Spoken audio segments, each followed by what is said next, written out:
हाथ जोड़ के एक निवेदन सामू भैया हम बुला के तो के दोबारा बैठा ले लें, क्षमा चाह ऐसे बैठा ले लें कि एक अच्छी बात आपके बीच में रखने जा रहा हूं और उम्मीद कर रहा हूं कि आप इसको पसंद करेंगे।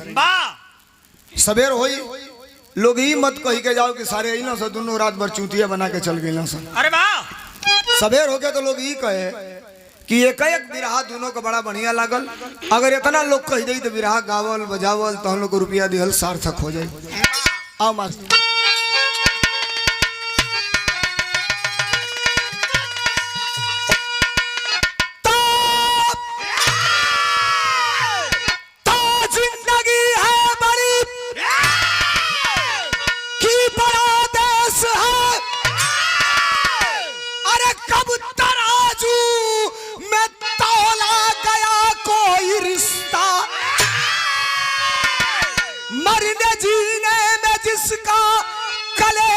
सफल अरे कीमती सबसे होता वतन का फरिश्ता,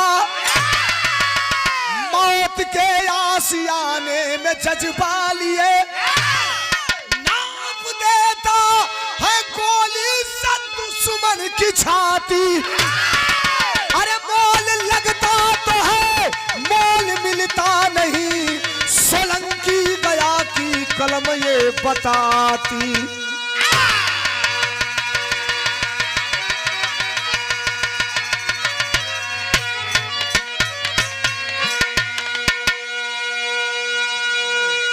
मोल लगता तो है मोल मिलता नहीं, सोलंकी गया की कलम ये बताती। बिरहा कांड नहीं गावे जात, हास्य रस नहीं गावे जात, बिरहा वीर रस, अब पेवर वीर रस। अक्सर बिरहिया गावला फलाना फौजी हो गई ना, वर्दी पहनना, बॉर्डर पर गई ना, आतंकवादी गोली मरना सब मार गई ना, घरे लाश आइल फुका गई, काम खत्म हो गई। और इस बिरहा के बाद कभी कभी मैं सवाल कर देता हूं, लोग कहला सोलंकिया बड़ा उल्टा बोलेला, उल्टा का बोलेला सही बोलेला। सही ये है कि जब कोई फौजी शहीद होता है, जिस दिन लाश आती है, कभी जी इस बारे में भी आपको कुछ लिखना चाहिए। लाश आने के दिन 10,000 की भीड़ होती है दरवाजे पर, श्मशान घाट तक 20,000 लोग जाते हैं, चिता जल जाती है, 13 सोरही बीत जाला।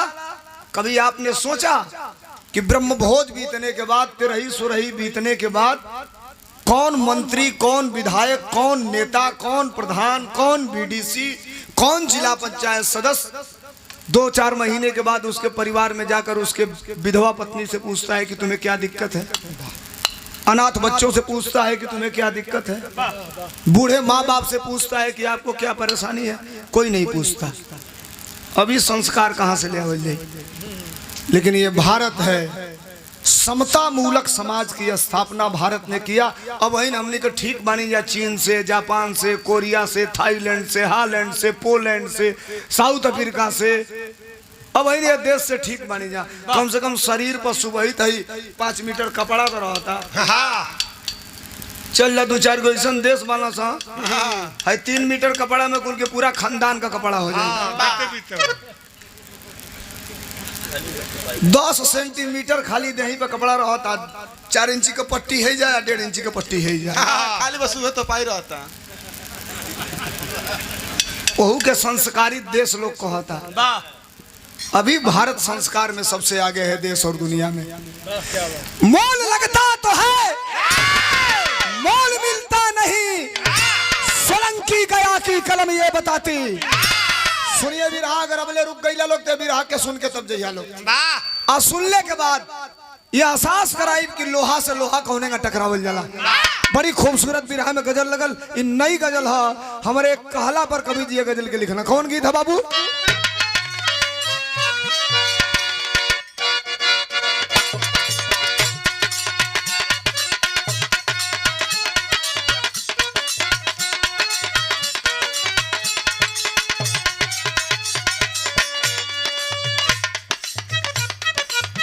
गजल को गजल के हिसाब से कहा जाए,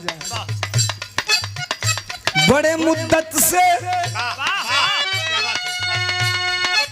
मेरे दिल में एक तस्वीर बैठी है। थोड़ा मोबाइल से ध्यान हटा के नजर इधर घुमाइए। बड़े मुद्दत से मेरे दिल में एक तस्वीर बैठी है। तेरे साये के जुल्फों में मेरी तकदीर बैठी है। जिसके सपने हमें रोज, हाँ जिसके सपने हमें रोज आते रहे, गुदाते रहे। ए बता दो कहीं तुम वही तो नहीं हो, वही तो नहीं। ए बता दो कहीं तुम वही तो नहीं हो।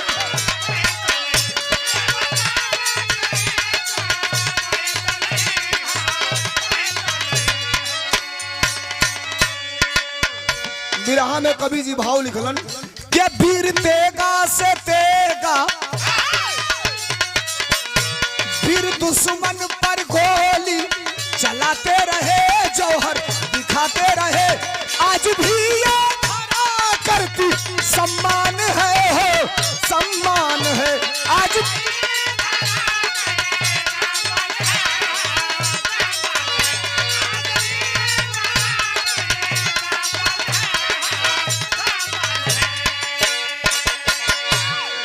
अब सुनिए इस कहानी की शुरुआत कहां से है। बिरहा की भूमिका आपने सुना, बिरहा का सारांश आपने सुना। अब बिरहा की शुरुआत होती है। हमारे बिरहा कहाँ कबा, कौने जगह कबा। ए भैया, ए बाबू, ए चाचा लोग, ये वास्तविक बात जो आपके बीच में रखने जा रहा हूँ, बड़ी मेहनत से कवि ने लिखा। और सुनिएगा बिरहा का कितना मोड़ आएगा। आजा मास्टर, कहानी का शुरुआत है कैसे।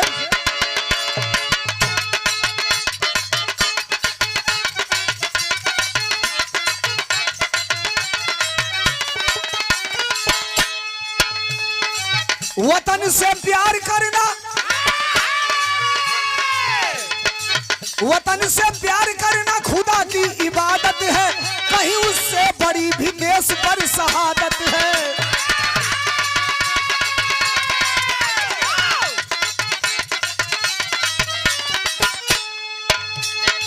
शेरे गुलों की कहानी कलम लिखती है। जमीर जिंदगी में कभी की ना बिकती है।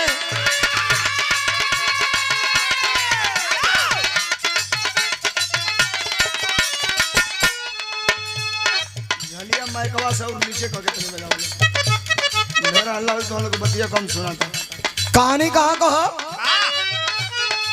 शहीदी खंड, शहीदी खंड गाजीपुर को कहा जाता है, जिसका आजादी से गुलामी तक का नाता है।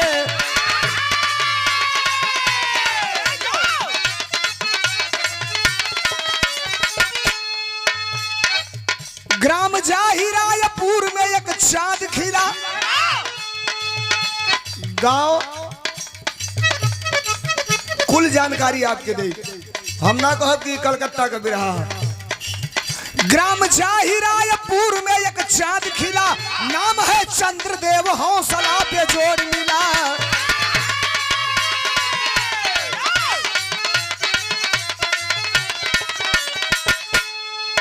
फौज का फौजी फतह करके अभी जिंदा है, कहानी सूरमा की लाखों में चुनिंदा है।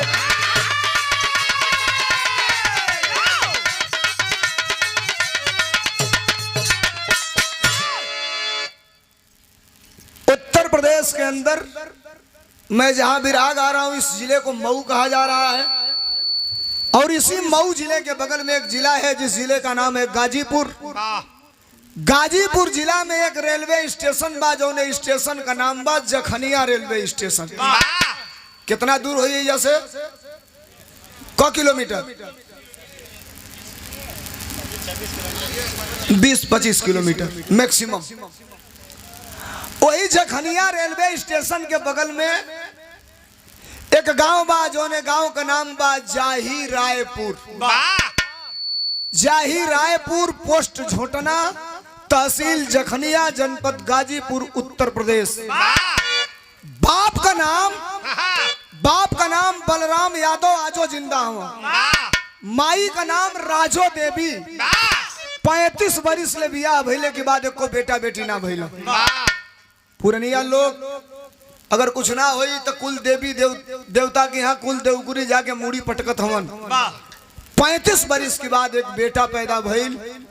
परिवार में बड़ा खुशी बा, हर्ष का माहौल बा। बाबू खुश हम, माई खुश है, नात रिश्तेदार खुश हम। लइकवा तनी सब बड़ भइल, डेगा डेगी चले लागल। आ लइकवा ए लायक हो गइल कि लइकवा स्कूल में जाके पढ़े लागल। जो ही लइकवा स्कूल में जाके पढ़े लागल, वो लइका का स्कूल में पहला क्लास में जो नाम लिखाइल, वो लइका का नाम रखल गइल चंद्रदेव यादव। लइका पढ़े लागल, बिरहा में तरज लाग गइल। कौन तरज है मास्टर?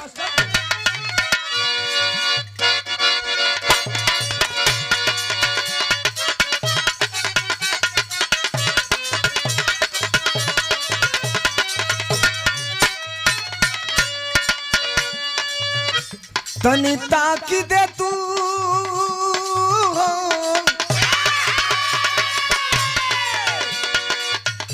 के तनी ताकी दे तू हमारी वरिया मारी जईती। हाँ मारी जईती, बिना गंगा में नहैले हम तारी जईती।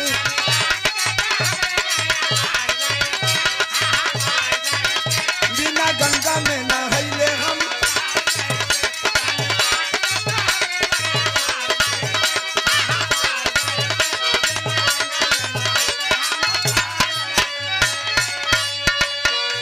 हमारे विरहा से सट्टा लिखाई कि ना लिखाई हम नहीं जाना, लेकिन हमारी विरहा से गारंटी बा कि आज ले जितना विरहा सुन ले होगा लोग, मैं भारत का सबसे छोटा गायक हूँ, सबसे छोटा।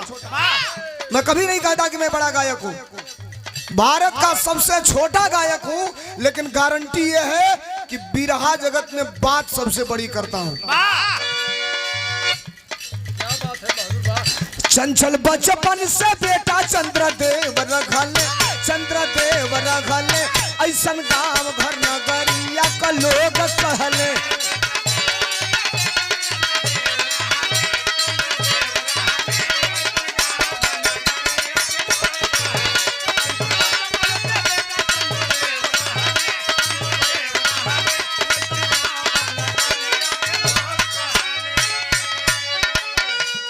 लइका का नाम धराइल चंद्रदेव यादव।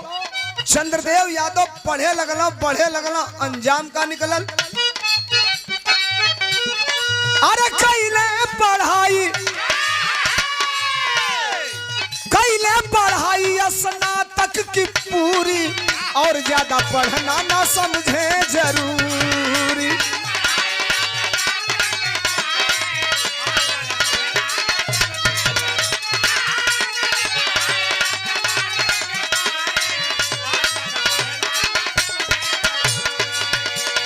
नौकरी करब अपने आप कहले, ऐसन गांव घर नगरिया का लोग कहले।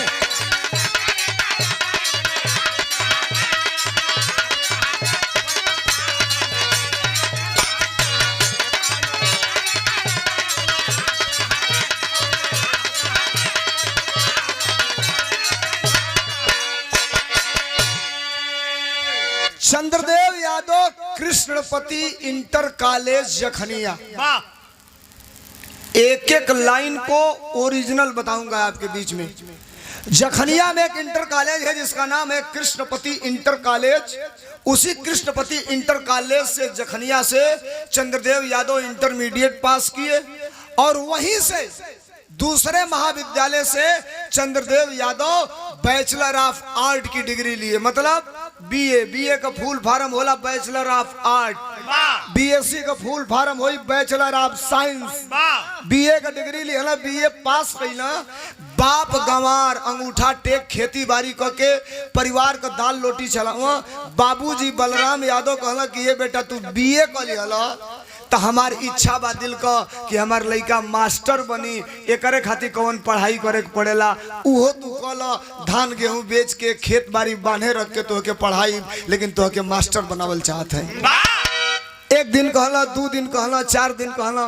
चंद्रदेव यादव एक दिन अपने पिताजी से कहा कि पिताजी मुझे 6 महीने का मौका दीजिए, समझने बूझने दीजिए कि मुझे आगे पढ़ाई करना है कि यहीं से नौकरी के लिए अपना कोई दूसरा रास्ता अपनाना है। इकलौता बेटा, अकेल बेटा, बाप का बात बेटा सुनलस, बेटा का बात बाप सुनला, बात यही स्थगित हो गई। अब तू का करब ना करब तुम्हारे ऊपर डिपेंड हो गई। समय बीते लागल और समय बीतल तो चंद्रदेव की जिंदगी में एगो नया मोड़ आ गई। बिरहा में तरज लागल। कौन तरज है मास्टर?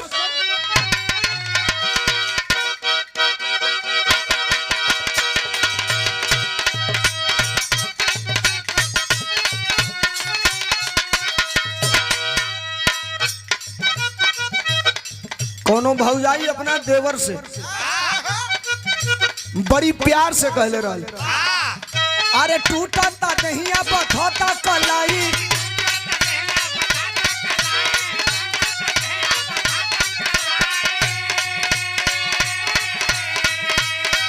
अरे ले आव देवर दर्द का दवाई,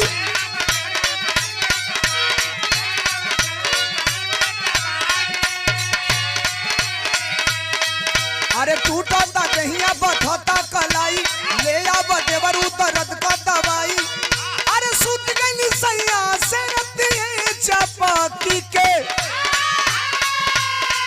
अरे सुत गई सैया से रतिये चपाती के, करी भइल वो कमरिया लपक के।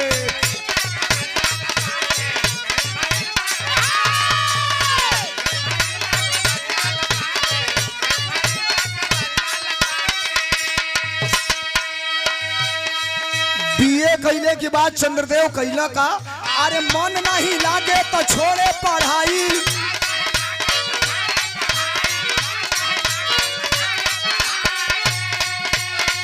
हाँ बुआ के लड़का से भइल मिटाई,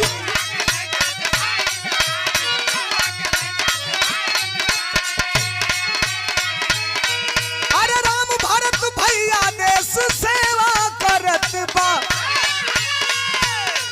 अरे राम भारत भैया देश सेवा करत बा, संगत का रोग धीरे धीरे लगत बा,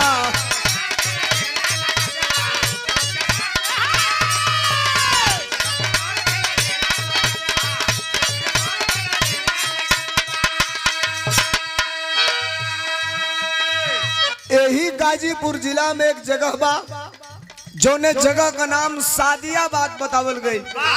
इस सादियाबाद के बारे में भी आपके जानकारी हुई। वही सादियाबाद का रहे वाला चंद्रदेव यादव के बुआ का लड़का जेकर नाम राम भरत यादव। राम भरत यादव फौजी हवा। जब राम भरत छुट्टी लेके घरे आवा तो चंद्रदेव अपन घर छोड़ के राम भरत के घरे चली आवे। जितना दिन राम भरत छुट्टी बितावा उतना दिन चंद्रदेव वही राम भरत के साथे घूमे, उन्हीं के घरे रहे सुते। आज जब राम भरत ड्यूटी पर चलना तो चंद्रदेव यादव अपने घरे चली आवे। समय बीते लगल।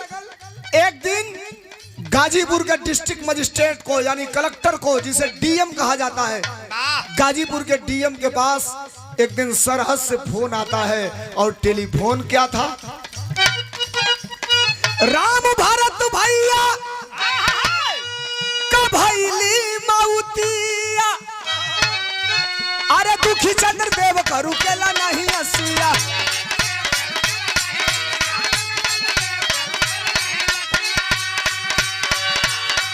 अरे बदला चुकाई मन में जज्बा जगल बा, अरे बदला चुकाई मन में जज्बा जगल बा, रे संगत का रोग धीरे धीरे लगल बा।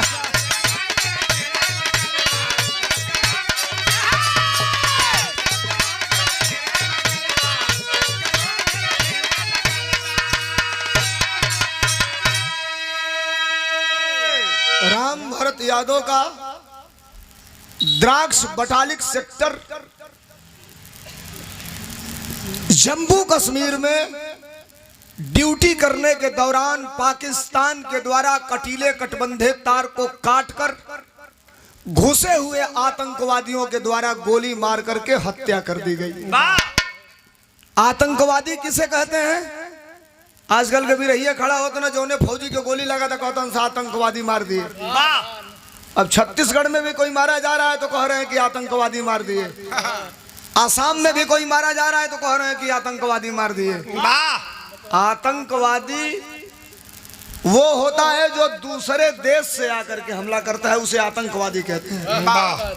छत्तीसगढ़ में जो फौजियों पे हमला होता है, छत्तीसगढ़ में फौजियों को जो मारते हैं, छत्तीसगढ़ में जो है उनको नक्सलवादी कहते हैं। अलग अलग वैरायटी है देश के ऊपर जुर्म करने वालों की।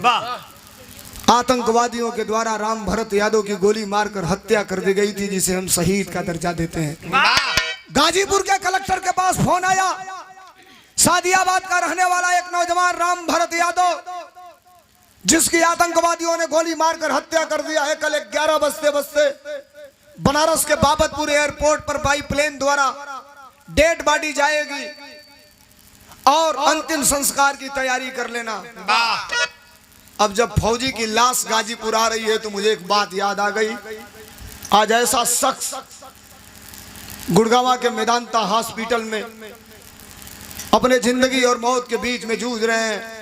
हम सबकी दुआएं काम आ रही है, धीरे धीरे उनके स्वास्थ्य में सुधार भी हो रहा है। इस देश में पहले जवानों की लाश उनके घर नहीं आती थी, केवल वर्दी और टोपी उनके घर आती थी।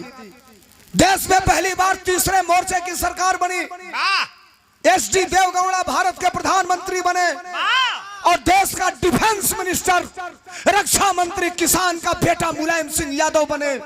और रक्षा मंत्री बनने के बाद पहली कलम से मुलायम सिंह यादव ने घोषणा किया कि आज के बाद कोई जवान मरेगा तो उसकी लाश उसके परिवार के सुपुर्द की जाएगी, 10 लाख रुपया और 1 नौकरी उसके परिवार को दिया जाएगा।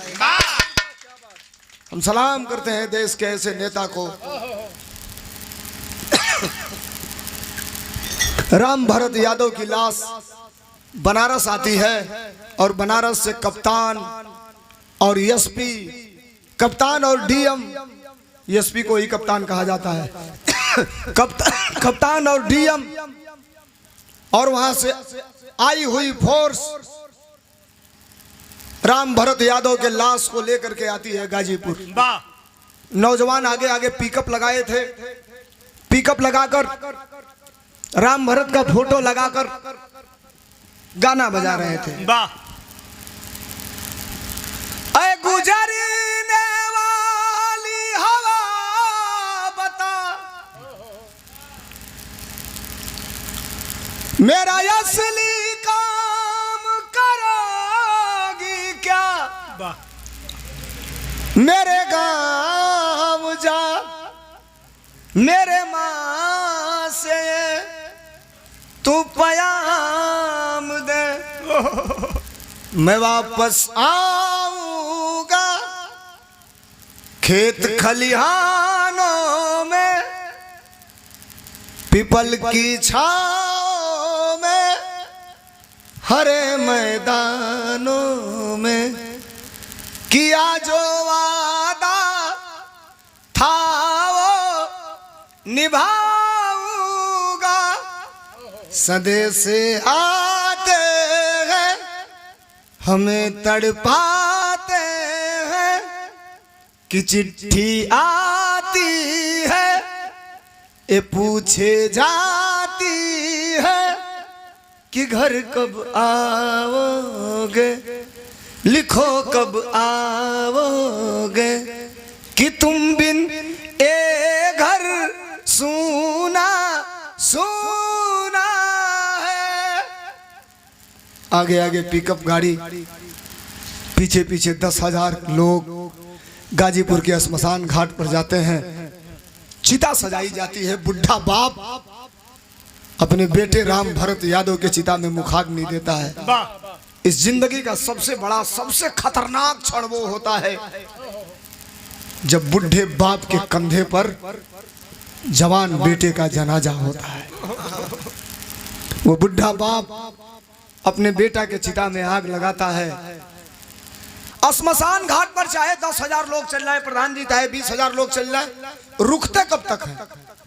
जब तक चिता में आग नहीं लगती है तब तक भीड़ रहती है। और जो चिता में आग लगी त्यों सारे लोग या तो गंगा जी में लोग स्नान करेला, नहीं तो हाथ गोड़ धो के पानी छिड़क के लोग अपने घरे चलिए। रुकेला के परिवार का लोग अंतिम दम तक रुकेला। जब चिता जर जाले, राखी गंगा जी में दहवा के चाहे नदी बाऊ में दहवा के ओकर तनी सा राख लोग गठिया के लेला, जेके फुल्ला कहल जाला, अस्थि कहल जाला, अल्ले के लोग घरे आवेला। सब लोग चले आए, चिता में आग लग गई, परिवार के लोग बचे हैं और चंद्रदेव यादव है जाहिर रायपुर वाला भी वहीं खड़ा है अपने पिताजी के साथ। चिता अंतिम दौर में है, बुझने वाली है यानी जल चुकी है। तब तक चंद्रदेव का दिमाग थोड़ा सा स्क्रू ढीला हुआ। साइकोलॉजिकल विद्यार्थी था चंद्रदेव यादव। जो पढ़ने वाले लोग होंगे वो साइकोलॉजी के बारे में जानेंगे, जो साइकोलॉजी पढ़ा होगा वो जानेगा। साइकोलॉजिकल विद्यार्थी था। थोड़ा सा चंद्रदेव का दिमाग यूं टर्न लिया और चंद्रदेव दौड़ते हुए चीता के, भैया मत बोला, चंद्रदेव दौड़ते हुए चीता के पास चला गया और एकाएक दक्षिण की तरफ मुंह किया और ऐसे हाथ उठा करके चिल्लाना चालू कर दिया, अरे हरामजादा, कसम खाता हूं जब तक शरीर पर वतन की वर्दी पहनकर दुश्मनों के सीने में गोलियां नहीं चढ़ाऊंगा तब तक चंद्रदेव यादव के कलेजे में ठंडक नहीं मिलेगी। परिवार का 10 लोग बा लोग चिहू के लड़े, चंदेवा कहां से चिल्लाई चालू कर दिया। 3-4 को बूढ़ रहना से कहना से धर सारे के ना तो कहीं नदिया में कूदे मत ना तो गड़बड़े हो जाई, कहीं ना सलाई का 4 को झकझोरना से चंदेव। हाँ का भाई क्या बोल रहे थे? कहा कुछ नहीं। एक जानी बूढ़ कहने के गाड़ी में बैठा हुआ ना तो एक जानी के तो फूके बन जाए, कहीं गड़बड़ कर दी तो दूसरों गड़बड़ी हो जाइए। जबरदस्ती पकड़ के चंदेव को गाड़ी में बैठाया गया। चीता जल गई, लोग अपने घर आए, चंद्रदेव अपने घर गया। राम भरत यादव का काम क्रिया कुल बीत गई। समय आगे बढ़ल, लेकिन चंद्रदेव के मन में एक प्रण है, एक जिज्ञासा है और एक अटल विश्वास है। बनूंगा तो अब नौकरी करूंगा, तो फौज की नौकरी करूंगा, वतन की वर्दी पहनूंगा। 21 साल का समय बीतल, बनारस के DLW में भर्ती निकलल। भर्ती कौन निकलल? बॉर्डर सिक्योरिटी फोर्स का। भारत में 2 तरह का भर्ती होले। एगो भर्ती पार्ट बाई पार्ट भर्ती निकली, वांट निकली, फार्म भरवा, पहला चिट्ठी आई ओके कॉल लेटर कहल जाला। एगो परीक्षा हुई, 2 गो परीक्षा हुई, 4 गो परीक्षा हुई, लास्ट में मेरिट बनी। अब मेरिट बनने के बाद मेडिकल हुई कि शरीरी को कौन कौन चीज बढ़ बा या कौन कौन चीज छोट बा, कहाँ कटल बा, एको अंग बाकी ना रहला मेडिकल में जो उघार उघार डॉक्टर देखे ना सलाई चेक नहीं करना से फैला फैला। यार मजाक तू लोग दांत चियार देला लोग। जेकर मेडिकल भइलो से पूछी है, कई जन के हाइड्रोसिल बढ़ रहा है डॉक्टर रेफर कर दे, कई बनारस जाइए। भर्ती भइल आदमी का रेफर हो जाला लोग, तो बनारस जाइलो, ऑपरेशन करा के छोट करवा के आइलो, तब पास करी डॉक्टर, तब वर्दी मिलेला। हम कोनो गलती नहीं की, तो ओरिजिनल बात बताओ तनी। चंद्रदेव यादव फार्म भरता है और बनारस के DLW में भर्ती रहल। ई भर्तिया रेला भर्ती रहल। इसे को रेला भर्ती होला कि एक के बेर जाइबे तो कुल परीक्षा हो जाई, एक के को खाली बाकी रही, वो रिजल्ट आई तो उ परीक्षा दे के बाद तू भर्ती हो जाइबा। चंद्रदेव गइल, 3 दिन 4 दिन का समय लगल। नापी जोखी, फिजिकल, वाइवा, फिटनेस, सारा चीज पूरा हुआ। घरे आ गए चंद्रदेव, भूला गइल बा कि हम कोनो परीक्षा देले रहनी है। तो एक दिन डक मुंशी चिट्ठी लेके चली आइल दुआरी पर साइकिल से। पहले चिट्ठी आवे, एगो साइकिल लेके डकमुंशी गांव में आ जाओ तो गांव भर का मेहरारू टूट पड़ा सौ करी साइकिल पर। ए हमार चिट्ठी आइल बा हो, पिंटू को पापा भेजले वाला हो, कुछ मनी ऑर्डर आइल बा हो। आ देखो पहले चिट्ठी में कितना प्रेम रहे। 15 दिन पर एक आदमी का हाल चाल मिले। 15 दिन पर घर से चिट्ठी लिखाओ तो सबे चिट्ठियों लिखे वाला ना रहे। गांव के अगल बगल के लइकन से बुलवा के मेहरारू चिट्ठी लिखवाओ सब। तो सबसे ऊपर लिखाओ कि सोस्त्री श्री सर्व उपमा पत्र लिखा फलाना के तरफ से। यहाँ का हाल चाल ठीक है, आपके हाल चाल के लिए काली जी से प्रार्थना करता हूँ, सुन के दिल खुश हो। तब चिट्ठी लिखे वाला कहे कि आगे का लिखी? आ तो लिख द पनियारी भइल हो, धान असो बढ़िया होई, घबराइले के कोनो बात नहीं खे। एक लाइन ही लिखा जाओ। तो फिर कहे और कुछ लिखे के बा, आ तो लिख द कि सोनमतिया का बारात आई लिया, बढ़िया से निबुक गई, कोनो दिक्कत परेशानी ना भइल। कहे कि औरी का लिखिया तो यो लिख द गाय गाभिन रलियो बाछा भी आइल बिया कि बाछी भी आइल बिया। ये कुल वही चिट्ठिए में लिखा दिखाई मोहब्बत। आ चिट्ठी 15 दिन पर दिल्ली जाओ, लड़का जब पढ़े तब पढ़ले के बाद चिट्ठी का जवाब लिखे कि माई के मालूम तार चिट्ठी भेजल मिलल ह, पढ़ के मन बड़ा खुश भइल ह। आ ए माई ए महीना का तनख्वाह तनी 4 दिन बाद मिली तो दूसरे से 2000 रुपया लेके मनी ऑर्डर कैले बनी, 5 किलो सरफ भेजले बनी आ 2 किलो चनपरास बाबूजी खातिर भेजले बनी। मिल जाई तो अगला चिट्ठी में लिख के जरूर भेजी है। देखा ही मोहब्बत रहे चिट्ठी में। इतनी गरी चिट्ठी अत्री पत्री बंद, सरकारी चिट्ठी ना आवे तो डकमुंसी गांव में अइबे ना करी हमसे। इतनी गरी तो लड़का जब घर से निकला था बम्बई कमाए जाए खातिर तो 4 किलोमीटर स्टेशन पर गईले में 78 बेर मेहरारू को फोन आवा था। कौन ना 78 बेर हमारा ट्रेन आके रुकल, पौधान पकड़ले बना सा 1 लाख ट्रेनी में 1 लाख किनारे तो ट्रेन ट्रेन मोबाइल बाजल चालू। हम निकाल के वही में ठोड़िया से रिसीव कर लेते ना, आई पकड़ ले खाते खाते मोबाइल बा हैंगा रिसीव करके हेलो मेरा रुकती है जाता नहीं। तो हाँ भाई ट्रेन मिल गई बिया ढुके जाता नहीं। तो सही चल रही तो महंगा बोलबू तो वापस से हो जाए, रिजर्वेशन डाल जाइए से कोनो मतलब नहीं खे। छोड़ दा, ये मोहब्बत है। चिट्ठी आई है, डाक मुंशी चिट्ठी दिया। बाबूजी बलराम यादव दुआरी पर रहला, भैंस उकड़ा के बांधत रहला। डकमुंशी आइल कहलस कि चंद्रदेव यादव का घर यही है, कहला हमार बेटा है। अतः कहाँ वाला एगो चिट्ठी आइल बा, आवाज लगौला बाबूजी ए चंदेव। ए बाबू है डकमुंशी साहब चिट्ठी ले आइल बना। चंदेव निकलल, दस्खत कैलस आ दस्खत करके चिट्ठिया लिहलस। चिट्ठी पे पहले टू लिखा जाता, टू माने जिसके वहां जाना है, और पीछे लिखा होता था प्रेषक। प्रेषक माने भेजने वाला। तो पीछे उलाट के देखा तो डिफेंस मंत्रालय भारत सरकार की मुहर लगी थी, यानी रक्षा मंत्रालय की। चिट्ठिया फड़लस। बाबूजी कहला ए बेटा कैसन चिट्ठी है? तो कहलस बाबूजी फाड़ा तनी यही जब पढ़ा तनी सुन लिया। फाड़ के पढ़लस, लिखा है कि भारत सरकार ने भारत के सेना के जवान के रूप में Chandradev Yadav son of Balram Yadav, gram जाही रायपुर, पोस्ट झोटना, तहसील जखनिया, जनपद गाजीपुर, उत्तर प्रदेश को सेना के जवान के रूप में चयनित कर लिया है। फलाना तारीख के आपके फलाना जगह पर ट्रेनिंग खातिर पहुंचे के बाद सवेरे 10 बजे। हाथ वाले गोबर ओबर लागल है बाबूजी के। कॉलेज के बाबूजी हम भर्ती हो गई, फौजी हो गई।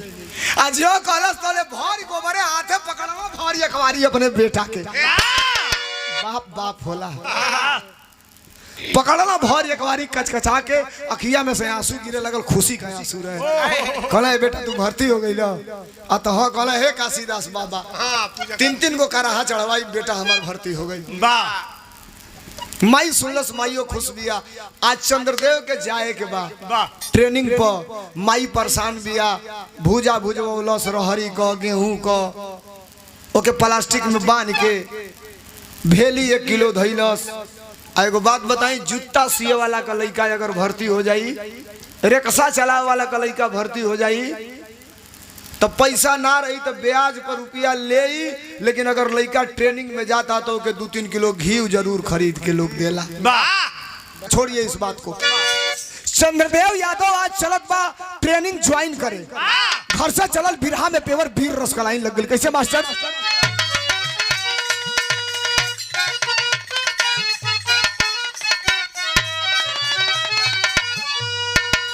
ये तरज के हमरे रामदेव उस्ताद अपने जवानी में गावन। कैसे गाँव मास्टर? गाँव का झूलानिया का गुजारा, अरे झूलानिया का गुजारा, अरे टूटल हो राजा, जवनिया में गड़िया छूटल हो राजा।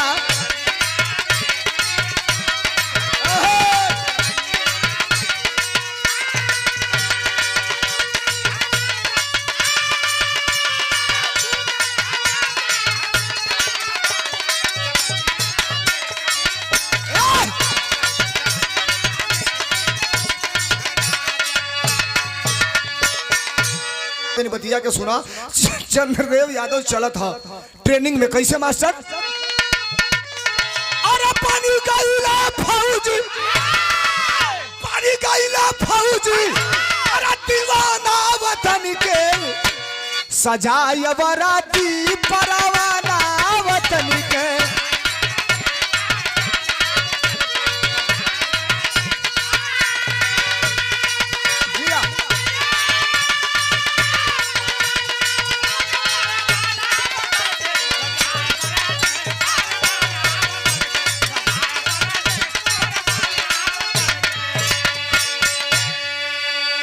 छह महीने की फौजियों की ट्रेनिंग होती है, आप जानते हैं। 6 महीना की ट्रेनिंग किया चंद्रदेव यादव, और 6 महीने की ट्रेनिंग जो खत्म हुई तो चंद्रदेव यादव को पहला पोस्टिंग हो गई। कहाँ पोस्टिंग भइल भैया? राज छत्तीसगढ़ में, राज छत्तीसगढ़ में भइली पहली तैनाती। अरे खुड़वा बहावे जहाँ पापी तब पाती।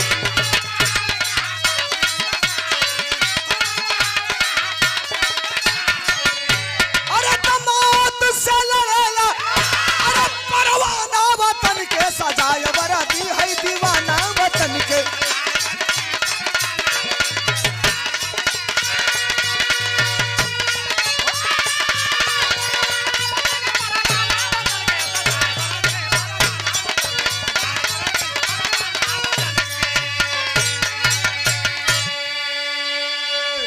ट्रेनिंग के बाद चंद्रदेव यादव की पहली पोस्टिंग हो गई छत्तीसगढ़ के सुकमा में। भारत का सबसे संवेदनशील इलाका, अगर कश्मीर से भी ज्यादा मैं कह दूं संवेदनशील इलाका कोई है तो वो छत्तीसगढ़ का सुकमा है। लगातार नक्सलवादियों से हमारे जवानों को खतरा बना रहता है। वहां सीधे गोली नहीं चलाते, रास्ते में बारूद बिछा देते हैं, डायनामाइट। और पुलिस के जवानों की, फौज के जवानों की गाड़ियां जाती हैं, रिमोट कहीं और लिए रहते हैं, दबाते हैं, ब्लास्ट होता है, बारूद सहित जवानों की गाड़ियां उड़ जाती हैं, मांस के लोथड़े में जवान तब्दील हो जाते हैं। आपने देखा था पुलवामा का जो अटैक हुआ था, 46 जवान मारे गए थे। 50 ग्राम गांजा थैली में धौला, 50 ग्राम। केहू जानत नहीं के तब वो दिन भर अगर चौराहा पर घूम दे साज होत होत पुलिस तो के पकड़ ली। कौनो ना कौनो ना पकड़ाइए जब 50 ग्राम गांजा अगर पॉकेट में रही तो। और 2.5 कुंटल बारूद एक्सयूवी गाड़ी में आया। जितनी गाड़ियां जा रही है सब बुलेट प्रूफ है, कौन बुलेट प्रूफ नहीं है ये भी जानकारी हो गई, उसी में लड़ाया गया। 46 जवान मारे गए। भारत की सरकार ने जांच बैठाया, आज तक जांचें नहीं हो पाया कि ये बारूद कहां से आया, किधर से आया, किसकी गाड़ी में आया। तो मोदी जी खड़ा होकर कहते हैं कि दुश्मन 1 सिर काटेगा तो हम 50 सिर काटेंगे। ऐसे नहीं होता मित्रों, छोड़िए इस बात को। चंद्रदेव यादव का पहली पोस्टिंग हो गई छत्तीसगढ़ में। आज चंद्रदेव यादव जहिया ड्यूटी ज्वाइन कईना, देखो यही के दुर्भाग्य कहल जाला, जहिया ड्यूटी ज्वाइन करना तहिए 4 गो नक्सली 2 गो जवानन का हत्या कर दिया, गला काट के चाकू से। एकदम जिस कैंप में ये ज्वाइन करके चंद्रदेव यादव थे उसी के पिछवाड़े ला करके लाश फेंक दी गई जवानों की। हड़कंप मच गया, चारों तरफ संवेदनशील इलाका है, जवान मारे गए हैं। चंद्रदेव भी सामने देख रहा है, जवानों की डेड बॉडी का पोस्टमार्टम हो रहा है और जवानों की डेड बॉडी को लेकर के घर भेजा गया। उसमें चंद्रदेव यादव की भी ड्यूटी लग गई, बिहार जाना था। चंद्रदेव यादव एक जवान के लाश को लेकर के बिहार पहुंचा, अंतिम संस्कार करवाया और करवाने के बाद जब आता है अपने घर, और घर से 1 दिन की छुट्टी बची थी, भैया साहब 1 दिन की छुट्टी बची थी। चंद्रदेव यादव फिर जाकर के अपना ड्यूटी ज्वाइन कर लिया। 3-4 दिन बीता, चंद्रदेव यादव अपने अधिकारी से कहा कि साहब मैं आपसे कुछ परमिशन मांगता हूं नियम के खिलाफ, नियम के विरुद्ध। अधिकारी ने कहा क्या? चंद्रदेव यादव ने कहा साहब मैं पता लगाना चाहता हूं कि नक्सली किस इलाके से आकर के घुसते हैं, कौन से रास्ते से सबसे ज्यादा नक्सली आते हैं, मैं पता लगाना चाहता हूं। अधिकारी कहा देखो ड्यूटी के दौरान आपकी क्राइटेरिया होती है कि आप कहां से कहां तक ड्यूटी कर सकते हैं। लेकिन ये हमारे और आपके बीच के सामंजस्य की बात है। अगर आप कह रहे हो तो मैं आपको छूट देता हूं, लेकिन याद रखना अगर कोई खतरा हुआ तो जवाब हमको देना पड़ेगा, नौकरी हमारी जाएगी। बस आप निश्चिंत रहिए। चंद्रदेव यादव अपने जवानों को लेकर के, साथियों को लेकर के 1 महीने तक पता लगाया कि नक्सली आते किधर से हैं। और पता लगाते लगाते लगाते लगाते चंद्रदेव यादव को 3-4 खुफिया एजेंट मिल गए। एजेंट माने भारत के समर्थक, बॉर्डर के गांव का। चंद्रदेव यादव पता लगाते लगाते एक दिन चंद्रदेव को एक भारत के खुफिया ने बताया, बॉर्डर का एक आदमी जो गांव का रहने वाला है, किसान है, बताया साहब कल 14 नक्सली बहुत बड़ा धमाका करने के योजना में है, फिराक में है, और वो आपके बेस वाले कैंप पे किया जाएगा। चंद्रदेव ने सटीक लोकेशन लिया, अधिकारी से बात किया और 50 जवानों को लेकर के चंद्रदेव की टुकड़ी उन नक्सलियों को पकड़ने के फिराक में रही। और नक्सली आते दिखाई दिए। चारों तरफ से घेरा बना करके जवान पहले से मुस्तैद थे। नक्सलियों को संभलने का मौका नहीं मिला। तड़तड़ तड़तड़ तड़तड़ तड़तड़ इतना गोली चलल कि 14 नक्सली वही दिन मार गई हैं। और आज तक के इतिहास में सबसे बड़ा भारत के जवानों की तरफ से कार्रवाई था कि 14 नक्सली एक ही दिन मारे गए। नक्सलियों में हड़कंप मच गया। 1 हफ्ता व्यतीत हुआ तो एक चिट्ठी आई हेडक्वार्टर पे। चिट्ठी नक्सलियों का कमांडर होता है जिसको तनख्वाह मिलता है। अभी मैं 5 तारीख को, इसी 5 को बिरहा गाने गया था। पलामू जिला लातेहार, वहां से 15 किलोमीटर की दूरी पे था। हम जानते ना रहनी कि इतना संवेदनशील इलाका में बिरहा लिखवाओ तो हम पैना वैना फेर दे लाती भैया। कसम बताओ तनी हम कहीं ना रहती।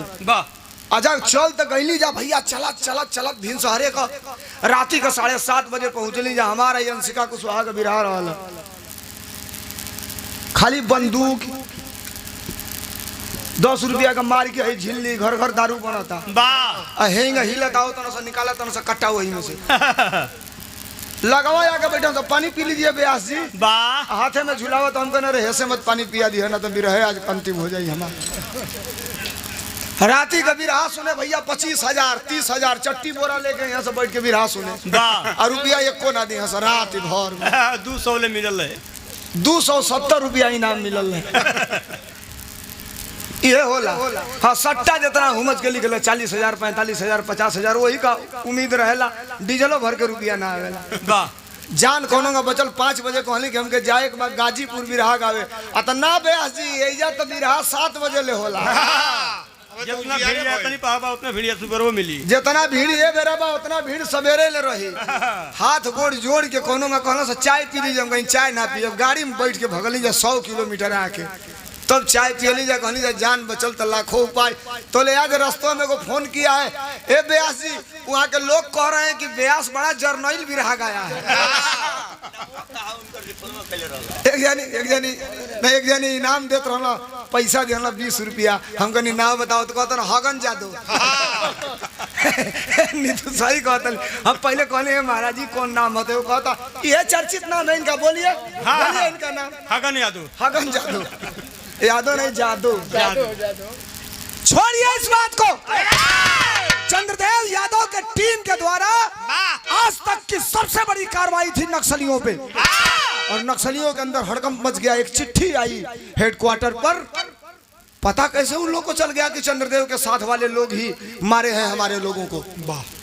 देखिए ये भारत है, यहाँ महात्मा गांधी जैसा योद्धा पैदा हुआ, सरदार भगत सिंह जैसा योद्धा पैदा हुआ, सुभाष चंद्र बोस जैसा योद्धा पैदा हुआ, तो इसी धरती पर मान सिंह जैसा गद्दार भी पैदा हुआ। अभी आप फेसबुक पे ये नौजवान जानते होंगे, बुढ़ऊ लोग ना जाना तो वही लोग, भारत की सूचना पाकिस्तान को देते वक्त 4-5 लोग पकड़े गए हैं 1 साल में। और इसी लो मत ये धर्मेंद्र सोलंकी है, साफ कहता है 5 लोगों की जात उठाकर देख लीजिए किस बिरादरी के थे वो लोग। ये काम बैकवर्ड क्लास और शेड्यूल क्लास के लोगों से नहीं हो सकता है, देश के साथ गद्दारी करना। उनके पर क्यों कार्रवाई ना हुई, इसलिए क्यों दाढ़ी बाबा के हित हलो वो लोग ना कार्रवाई हो। अबे खाली अहिर लिखा जाओ ना 78 को धारा लगा यहाँ से। वाह ऐसा लगा यहाँ से कि 8 महीना 9 महीना की बातें जमानत हुई, वो हाई कोर्ट से हुई, लोअर कोर्ट से नहीं हुई। थानों पर खोजते बना से जब गईला तो पूछा ना से का नाम हो, तो फलाना, तो जात बताओ, तो याद हो तो किनारे चलो। वाह ए भाई का नाम हुआ तो फलाना, तो कौन जाते हो तो चमारा, तो किनारे चलो। वाह तो लोग वहीं में से जाता सेठी आवत कहते ऐसा बा 25,000 बा, तो कहता ना भैया तो देखो मुकदमा लिखा जाए, वाह वाह अब 25,000 दे देव तो जो जान बच जाओ, कोनो में जापत सापत करा के भगा दे व्यवस्था करो। ये मामला हो गया है। जीरो टॉलरेंस की बात करने वाले, भ्रष्टाचार खत्म करने की बात करने वाले, जब आप उत्तर प्रदेश में समाजवादी पार्टी की सरकार थी, अखिलेश यादव पे उंगली उठाने वालों, उस दौर में अगर सिपाही 5 रुपया लेता था, 10 रुपया लेता था, तो गारंटी दे रहा हूं कि आज के दौर में 10 के गुणे 10 हो गया है, 100 रुपया ले रहा है। वाह छोड़िए इस बात को। एगो चिट्ठी आई, नक्सलियों ने चिट्ठी भेजा और चिट्ठी में लिखा था कि चंद्रदेव यादव के साथ जितने भी लोग थे, जिन लोगों ने हमारे लोगों को मारा है, मौत के घाट उतारा है, 1 हफ्ते के अंदर एक आदमी बचेगा नहीं, मौत के घाट उतारा जाएगा, जन्नत नसीब होगा उसको। भारत सरकार के पास अगर क्षमता है तो बचा ले उन लोगों को। अरे भैया हड़कंप मच गई पूरा फौजे में। अरे साला इधर धमकी दे दिया ना सब नक्सली, चंदेव के मारे के कहत हम 14, आज जितना लोग चंदेव के साथ रहा सबके मारे के कहत हम सब। ये सूचना भारत सरकार के गृह मंत्रालय को भेजी गई। वो चिट्ठी भारत सरकार के डिफेंस मंत्रालय को भेजी गई और भारत सरकार के सबसे बड़े खुफिया विभाग के अधिकारी के पास गई। इसमें कितने लोग जानते हैं देश का सबसे बड़ा खुफिया अधिकारी कौन है? उसका नाम क्या है जानते हैं? अजीत डोभाल, जो इस समय भारत सरकार का सबसे बड़ा खुफिया अधिकारी है। उसके पास चिट्ठी गई और जब चिट्ठी गई तो अजीत डोभाल ने सीधे वहां उस कैंप के अधिकारी से बात किया और कहा कि चंद्रदेव यादव के साथ जितने भी लोग थे जो नक्सलियों को मारे हैं, तत्काल प्रभाव से उनका ट्रांसफर कर दिया जाए, यहां नहीं रहना चाहिए। और 1 घंटे के अंदर चंद्रदेव के साथ जितने लोग थे सबका ट्रांसफर हो गया। ट्रांसफर कहां भाई? जम्मू कश्मीर में। आसमान से गिरा या खजूर पे आके अटक गया। जम्मू कश्मीर में चंद्रदेव यादव की पूरी टीम जम्मू कश्मीर में आ गई, आमद कराई। आमद माने ड्यूटी ज्वाइन कैले के आमद कहल जाला। आमद करा लिए। 1 हफ्ता 10 दिन बीतल, सीमा पर से गोलीबारी चालू है। चंद्रदेव यादव अधिकारियों से बात करता रहा। चंद्रदेव टैलेंटेड आदमी था, इसी गाजीपुर का रहने वाला था, नहीं है। चंद्रदेव यादव टैलेंटेड आदमी, अधिकारियों को मिला के यहां भी वही काम करने के फिराक में है। साहब आतंकवादी किस रास्ते से सबसे ज्यादा भारत में घुसते हैं, इसकी जानकारी इकट्ठा करना चाहता हूं। अधिकारी ने कहा चंद्रदेव अपने ड्यूटी से अलग काम मत करो, तुम नामनेट हो गए हो, बदनाम आदमी हो। कहा साहब मैं भी तो देश का ही काम कर रहा हूं। अधिकारी भी बड़े दिल वाला था। अधिकारी आदेश दिया। चंद्रदेव के 6 महीना ड्यूटी करत बीतल हुई। चंद्रदेव सीमा के सटे 4-5 गांव में अपन आदमी बना लिया। भारत और पाकिस्तान के सीमा के सटे 2-4 गो ऐसा गांव बा भैया, जो ने गाँव में आतंकवादी आके केहू के घरे बैठ दिया से कहीं से खाना बनाओ, हमको खिलाओ, आप बिस्तरा लगाओ, रात भर सुलाओ, सुबह हम जाएंगे। आज जो अगर घर वाला कह दिया कि हम ना खियाई ना सुताई, निकल यहाँ से AK-47 तर 4 जने के मुंह यहाँ से। अब मजबूरी है, उनके बहन बेटियों के साथ बलात्कार भी करते हैं आतंकवादी। मजबूरी में बॉर्डर के गांव पे रहने के नाते बर्दाश्त भी करना पड़ता है। भारत में 2 सीमा रेखा है। एक सीमा रेखा पाकिस्तान के बॉर्डर पे है, आदमी कम बटन, एक सीमा रेखा चीन के बॉर्डर पे है। नीतू में पहले ही कहा था और आपसे भी कहा हूं कि भारत का सबसे छोटा गायक हूं, लेकिन बिरहा जगत में बात सबसे बड़ी करता हूं और प्रयास करता हूं कि बड़ी बात खोजूं। जो भारत पाकिस्तान का बॉर्डर लाइन है, उस रेखा को कहते हैं LOC, लाइन ऑफ कंट्रोल। और जो चीन और भारत के बॉर्डर पे सीमा रेखा है उसे कहते हैं LAC, line of actual control. चीन कहता है कि यही असली सीमा रेखा है, भारत कहता है ये असली सीमा रेखा नहीं है। और उसी चीन पे एक जगह है जिसका नाम है रेजांगला। चीन और भारत के बॉर्डर पे एक जगह है जिसका नाम है रेजांगला। मैं गारंटी के साथ कहता हूं 142 भारत के जवानों ने 1400 चीनी सैनिकों के साथ लड़ाई लड़ा, 1400 के साथ, और एक कदम पीछे नहीं हटे। 3 किलोमीटर 1400 चीनी सैनिकों को ढकेल के 144 जवान मर गए, लेकिन कदम पीछे नहीं हटाए। और मैं गारंटी के साथ कहता हूं कि 144 के 44 जवान अहिर बिरादरी के थे, यादव जात के थे। आज भी एक जगह है जिसका नाम अहिर धाम है, रेजांगला दिवस के नाम पे मनाते हैं। इस बात को भी छोड़िए, चंद्रदेव यादव खुफिया विभाग के अधिकारियों को लेकर अगल बगल के सीमा के गांव से 2-4 आपन खुफिया आदमी तैयार कैलस कि कैसे आतंकवादी आवेला, सही हमके बतावत करी है। समय धीरे धीरे बीतल। एक दिन सरकार ने घोषणा किया कि सीमाएं सुरक्षित नहीं हैं, चौकसी बढ़ा दिया जाए। चंद्रदेव यादव अपने जवानों के लेके सीमा पे घूम रहा है, बिरहा में टेरी लगल। कैसे मास्टर?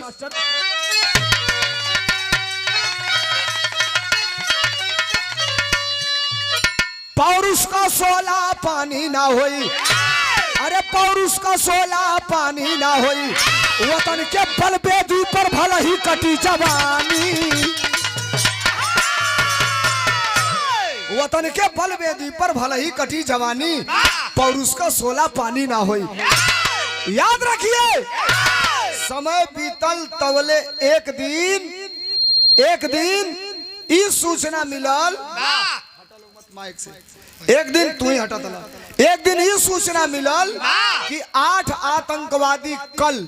अब बिरहा का असली रूप देखिए लोग, जे अबले सुनल हाथ जोड़ के निवेदन है, बिरहा 10 मिनट और बिरहा का मेन पॉइंट आपके बीच में रखा भैया 10 मिनट। एक दिन सूचना मिलल कि कल 11 बजे 8 आतंकवादी भारत में घुसेंगे, कटीले कटबंधे तार को काटकर, और घुसने के बाद इतना बड़ा हमला करेंगे कि कश्मीर में केवल खून की नदी बहेगी। चंद्रदेव यादव को जानकारी मिली और जो अधिकारी था वो अधिकारी एक मिशन बनाया और चंद्रदेव यादव को ही उस मिशन का मुखिया बना करके और चंद्रदेव यादव के साथ जवानों को लगा करके भेज दिया। चंद्रदेव चला, लोकेशन व्हाट्सएप पे आया था कि फला जगह पे आतंकवादी बैठेंगे, यहीं से योजना बनाएंगे। एक दिन पहले वो गांव में रुके थे। अब चंद्रदेव यादव अपने जवानों को लेकर के चलता है। निशाना बना दिया गया उस जगह को जहां आतंकवादी बैठने वाले थे। वो जगह था बॉर्डर के ठीक 4 मीटर उस पार, यानी पाकिस्तान में एक पत्थर था, उसी पत्थर पे बैठने वाले थे। और बॉर्डर के 10 मीटर इधर भारत के लमसम 35-40 जवान चंद्रदेव के नेतृत्व में घास में लेटे हुए हैं, छिपे हुए हैं। वर्दी जवानों की जो बॉर्डर पे मिलती है, वर्दिया पर घास पतई पेड़ पालो रहेला, जैसे घसिया में सुत जाई तो बुझाई ना कि घास आकी जवान सुतल बा। जवान लेटे हैं। चंद्रदेव कहा, जवानों दूरबीन सबके पास है, गोली तब तक नहीं चलेगी जब तक मैं इशारा नहीं करूंगा। और जवान एक मुश्त अपना हथियार लेकर के और ट्रिगर पर उंगली दबाए हुए इंतजार कर रहे हैं कि कब शिकार सामने आए। तवले 8 आतंकवादी AK-47 ले, कुर्ता पैजामा पहिरले, दाढ़ी बढ़ौले, आके पैदल और वही गोलका पहाड़वा पर बैठ गई ना। जो ही बैठना सत्य ही चंद्रदेव का नजर पड़ल, बिरहा में तरद लाग गई। कैसे मास्टर?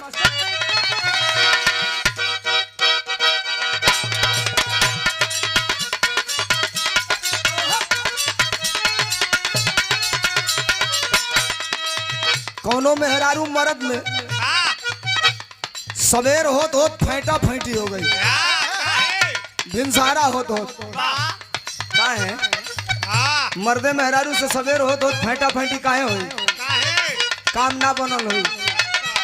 मेहरारू से पूछलस मर्दा करे काहे गरम भई। मेहरारूआ कहले रहल का कहलस, साझे से नाच देखे कैला बारात में,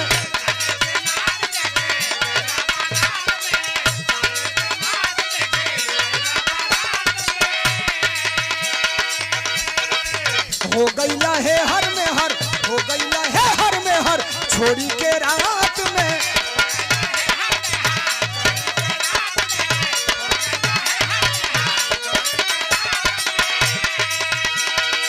साझे से नाच देखे गईला बारात में, हो गईला है हर में हर छोड़ी के रात में।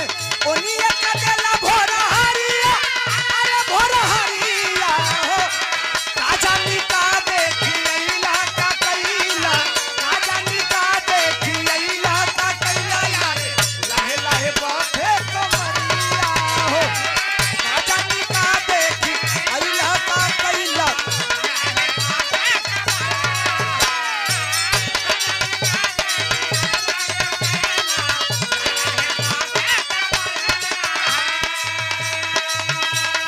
अब भाई देखा ये भैया चंद्रदेव यादव अपने जवानन के लेके बढ़ल, आज जब लेके बढ़ल तो बात लगल कैसे, घाटी का समीर का जार ला उग्रवाद में,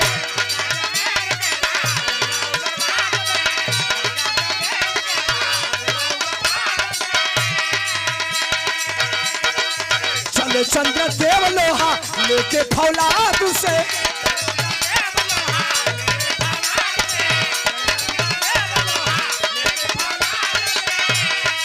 घाटी का समीर का जा रेला उग्रवाद से, चले चंद्रदेव लोहा लेवे फौलाद से। सिराला पापा मारब मरब चाहे दुश्मन के लागे, मारब मरब चाहे दुश्मन के लागे यारे, मोर्चा संभाले जवानवा हो, मारब मरब चाहे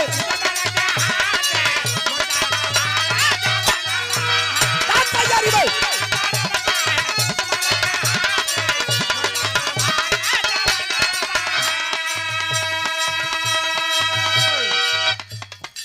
आठ आतंकवादी काका, ए चाचा 3 मिनट और 3 से 4 मिनट असली बतिया बिरहवा का नाम सुनबा तो कहानियां समझे में नहीं आई।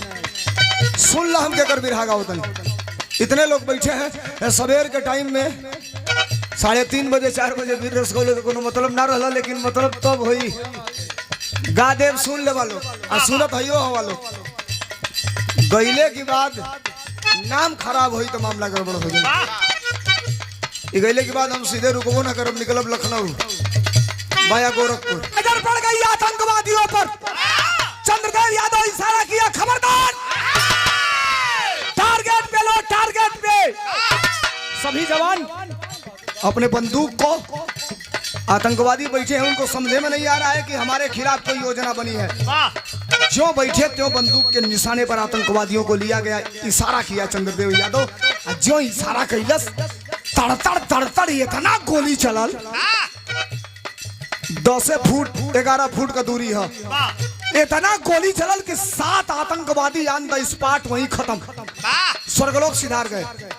एक आतंकवादी के पैर में गोली लगी, पैर में। अब पैर में गोली लागल तो वो आतंकवादी के पास हथियार है, लेकिन हथियार चला नहीं रहा है, गोली का इस्तेमाल नहीं कर रहा है। वो जान गया कि मैं अकेला बचा हूँ, गोली चलाऊंगा उधर से 50 गोली आएगी, मैं मारा जाऊंगा। बस हेंगा AK-47 लेके आई, पैरवा हैगा घसीटत, अगवा वो पहाड़ बा, सोचा उसकी पहाड़वा की लगवा जाके रुक जाई, आड़ में होके तब फायरिंग करब। तोले चंद्रदेव का नजर पड़ल, चंद्रदेव अपने साथियों से कहलस कि अब आतंकवादी को छोड़ो, मुझे कवर किए रहना, देखते रहना मेरे ऊपर कोई खतरा मर रहा है तब गोली चलाना, अब मैं आगे बढ़ रहा हूँ। जवान कहलस साहब अकेले, कहा यार मैं तुम्हारा अधिकारी हूँ और मेरा दायित्व है कि सबसे आगे मैं रहूंगा, तुम हमारे पीछे रहोगे, मुझे जाने दो। पुलिस का बंदूक काने पर सीधा लटकेले, फौजी का बंदूक ऐसे सीना पर रहले, बेल्टवा टाइट कैलस, आइल जहां कटीला कटबंधा तार बा, पहाड़वा से 4 फुट ऊंचा बॉर्डर लाइनिया का जोन तरवा से बनल का पैपवा बा आ दू बेर उठल बैठल वाह दू बेर उठल बैठल उठले बैठले के बाद टप्पे 4 फुट कूद गई। अरे अब हम कह दिले कूद गई तो हम पूछ गेला कूद गई। यही गाजीपुर पिपनार का रहे वाला पूजा चढ़ावेला सुरेंद्र यादव पंथी महाराज वाह अपने साथे 4-5 गो लड़का लेके जाना गिरह मारे वाला। हम तो 4 फुट को आता नहीं 12-12 फुट कूद जाना सब। कहीं से ये बिरहा में एक कोई ऐसा बात ना कहो कि जो आपके समझले से बाहर हो। वाह बिरहा अंतिम दौर में है। कुदल चंद्रदेव यादव जो ही कुदल आतंकवादी समझने में देर कर दिया। चाहता तो आतंकवादी गोली चला देता, अभी संभल रहा है, पैर में 4-5 गोलियां लगी है तो ले चंद्रदेव वही आतंकवादी पर हमला बोल दिया। अब इतना बड़ा रिस्क कोई लेगा? 7 सोए हैं, हो सकता है कोई जिंदा हो, अकेले घुस गया, कोई एक गोली मारेगा चंद्रदेव भी मर जाता, लेकिन नहीं, बाहर एक करेजा गाजीपुर को पटाख गए आतंकवादी के सीना पर बैठ गई। लगावला ठेंगुना, रिवाल्वर भी हो, AK-47 भी हो, उपयोग कुछ का ना कैलस, पैर ऊपर कैलस और निकल जूता में से चमचमा चाकू और निकाल के चकुया वही गर्दनवा पर ऐसे कई के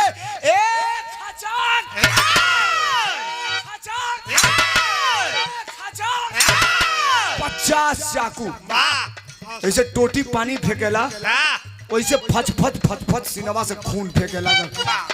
कैला सका दंगल था यान का, खौफ ना था जान का, घेरा पाने वाले सिपाहिया ये भैया फतह कर दी हले।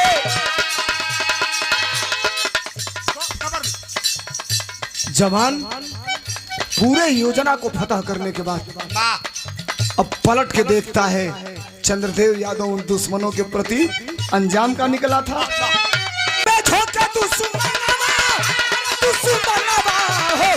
मारब मरब चाहे दुश्मन के आगे, मारब मरब चाहे दुश्मन के आगे, मोर्चा संभारे जवनवा हो।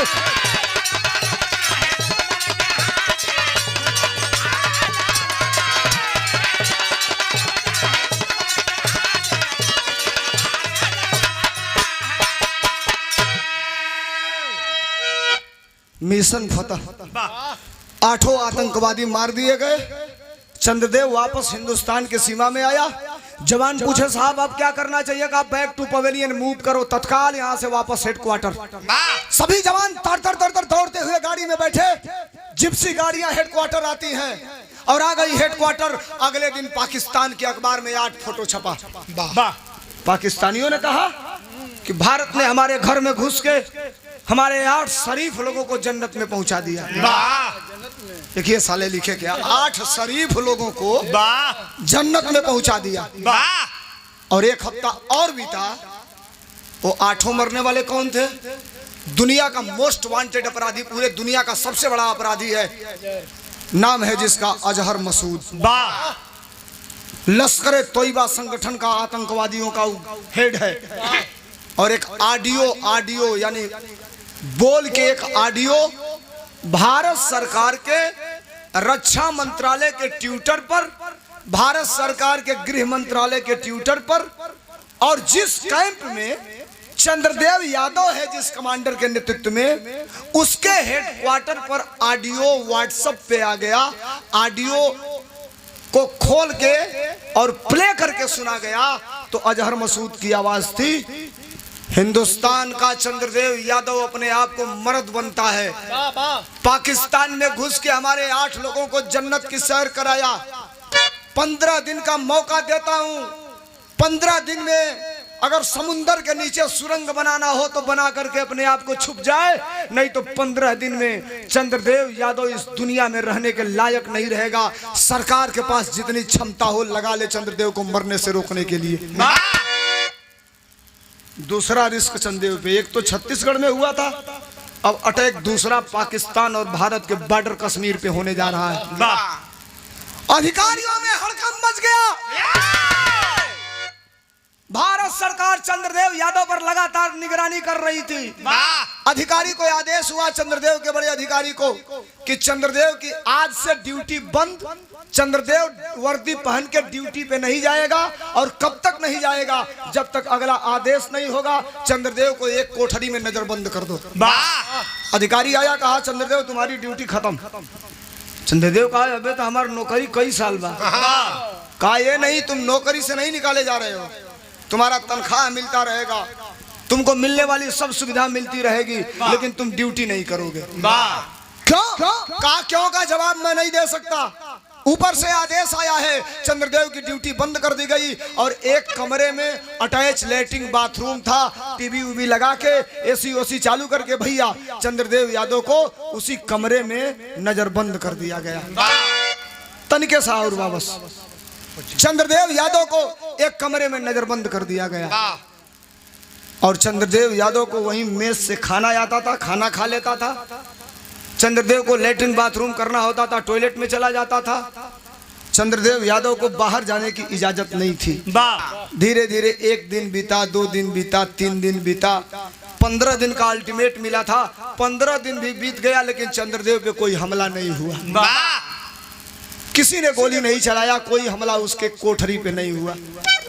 जो 20 लोग उस कोठरी के सुरक्षा में थे, रात भर निगरानी करते थे, वो 20 लोग भी अब थोड़ा ढीले पड़ गए। साले कहे थे कि आकर के हिंदुस्तान में घुस के मारेंगे, अबे लो हिंदुस्तान में तब बताओ तले जा। हिम्मत है तो आए। 20 दिन हो गया, 15 दिन का अल्टीमेट दिए थे लोग।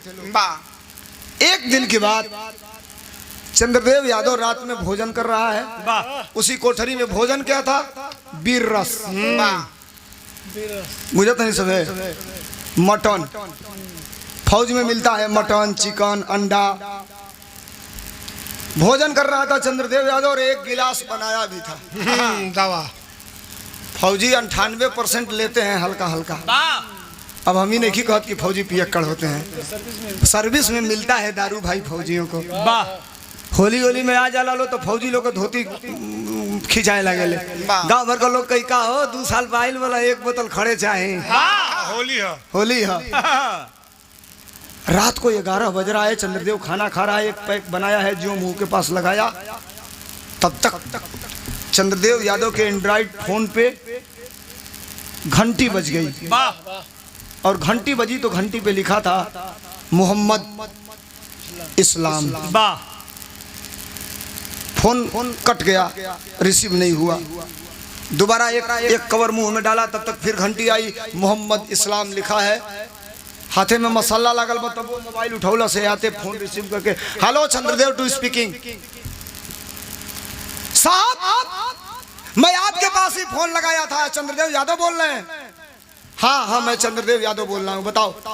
कहा साहब 13 लोगों से इस बात को मैं बता चुका हूँ, 14वें आदमी आप हैं, 14वें। कहा क्या बात? तो वही तो मैं आपसे बताने जा रहा हूँ, और मुझे विश्वास है कि जिस बात को मैं बताऊंगा उस बात पर आप अमल करेंगे साहब। 13 के तरह आप सुन के छोड़ नहीं देंगे। चंद्रदेव कहा बताओ क्या बताना चाहते हो? कहा साहब आप इसी कश्मीर के घाटी में एक पहाड़ है जो 8 से 10 फुट चौड़ाकार है हिंदुस्तान का, है भारत में, लेकिन आज भी 22 फुट लंबे पाइप में पाकिस्तान का झंडा लहर रहा है। 22 फुट लंबे पाइप में है हिंदुस्तान का झंडा, पाकिस्तान का लहर रहा है। 13 लोगों से बता चुका हूं, 14वें आदमी है जो आपसे बता रहा हूं। वाह! हंसा चंद्रदेव। कहा मोहम्मद इस्लाम चूतिया बना रहे हो हमको? रात को 11 बजे हमको बताओगे, मैं जज्बात में आके कोठरी से निकल जाऊंगा, आतंकवादियों से मिले रहोगे, जो बाहर निकलूंगा त्यों आतंकवादी तरतर तरतर गोली चला देंगे, मेरी हत्या हो जाएगी, यही चाहते हो? चंद्रदेव नाम है, गद्दारी करने को सोचना मत साले, नहीं तो इतनी गोलियां मरवाऊंगा कि ऑपरेशन करने वाला डॉक्टर भी छेदा नहीं गिन पाएगा कि कितने सुराख हुए हैं तुम्हारे बॉडी में। अब मोहम्मद इस्लाम कहा साहब आप गलत समझ गए, अगर जात से मेरे गलत समझते हो, मोहम्मद इस्लाम मुसलमान होने से अगर गलत समझते हो, तो जात का मुसलमान हूं, मुसल्लम ईमान है हमारे पास। मत जाओ अपने, कल किसी को भेज के पता लगवा लेना। बात अगर गलत होगी फोन करके बुला लेना, नंगा करके खड़ा कर देना और सीने पे नहीं पिछवाड़े पर गोली चलाना। एक बार आह नहीं करूंगा, पता लगवा लो, मत जाओ इस टाइम। कॉन्फिडेंस में ले लिया चंद्रदेव को। और जब इतनी बात चंद्रदेव सुना, का सुन, अब काल करे सो आज कर, आज करे सो अब, पल में परले होएगी बहुरी करोगे कब। लोकेशन भेजो हमको, वो जगह कहाँ है। और मोहम्मद इस्लाम व्हाट्सएप पे लोकेशन भेजा। ए चाचा लोग लोकेशन मैंने पूछा तनी सबे, हम बिरहा गावत नहीं मान लिए चट्टी पर आके गोरखपुर से आवा था तो के लोकेशन भेज दे तो के केहू से रास्ता ना पूछे पड़ी, मोबाइल में रास्ता बतावत बतावत लेके चलिए यही जा। ऐसन टेक्निक आ गई बा, ऐसन जमाना आ गई बा। चंद्रदेव के मोबाइल पे लोकेशन आया और चंद्रदेव उसी रात अपनी उतारी हुई वर्दी पहना, चंद्रदेव बेल्ट कसा, चंद्रदेव शूज पहना, चंद्रदेव असलहा लिया, बैग चंद्रदेव टांगा और बेल्टवा में वो बहुत बड़ा कलमपू लगाया था। इंतजार कर रहा है कब सोएंगे दरवाजे वाले पहरेदार। तो दूगो सिपाही का आंख झपकल, केवड़िया खोल के धीरे से निकल गए। लोकेशन आया था तो जहां था ओइजा से जहां जाए के रहे ओकर दूरी भैया रहे 14 किलोमीटर। आज 14 किलोमीटर का दूरी 40 से 45 मिनट में चंद्रदेव यादव तय कर लिया। अब मोबाइल बता रहा है कि यही जगह है जहां आपको भेजा गया है। न कहीं झंडा लौकता, न कहीं पाइप लौकता, न कहीं पाकिस्तानी झंडा लौकता। अब चंद्रदेव यादव की छठी इंद्री काम कर गई, सोचा मेरे साथ धोखा हो गया, गद्दारी हो गई। तब तक जमीन पे लेटा, बेल्ट में से टार्च निकाल के जलाया तो चमचमाता हुआ एक गोल पाइप दिखाई दिया। घुटने के बल चंद्रदेव जा करके उस पाइप के पास खड़ा हुआ और नीचे से टार्च जला रहा है तो हरे कलर का झंडा उड़ रहा है 22 फुट ऊपर। अब बेल्टवा में एगो इतना बड़ा चमड़ा का और डोरी एगो कलमपू टाइप कर है, वही पाइपवा में ऐसे फंसा के अहर से नट बोल्ट लगा के नट से कस दिलस। अब पकड़ के पाइपवा चढ़ल चालू कैले, चढ़ गई ऊपर। अब ऊपर गई, एक हाथे पकड़ा था, झंडवा पकड़ाते नहीं के तो ले दोनों पैरवा वही पाइपवा में फंसा के ई बेल्टवा से बनल ही है टाइट भइल। आ दोनों हाथे पकड़ के वो झंडवा पाकिस्तान वाला हैगा गोलियावलस आ गोलिया के एक हाथे पकड़लस, पकड़ के कैलस का बिरहा में तरद लगल पहपर छोड़ द टुनु। चंद्रदेव बन चलने वतन दीवाना दाना देसवा का, खाके हरगिज भरबे हम हर जाना दाना देसवा का। हो गई पहपर जवान पहुंच गई। तरज लागल बिरहा में, कौन तरज है?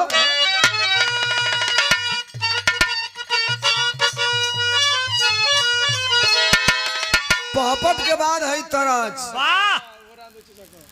वो रामदेव गुरु का, वो सियाराम कवि जिसे कहीं कि पहपट के बाद लिखा भी तरफ, तो यहाँ का पूछब एक बार के गा पैबो कि ना गा पैबो। अब असली बात गुरु जी पूछले, हम प्रणाम करते हैं यहाँ। अब यहाँ को कहने की 2-4 जन गाई पावलो में हम के दिन ले तरज है रामदेव उस्ताद को। कौन?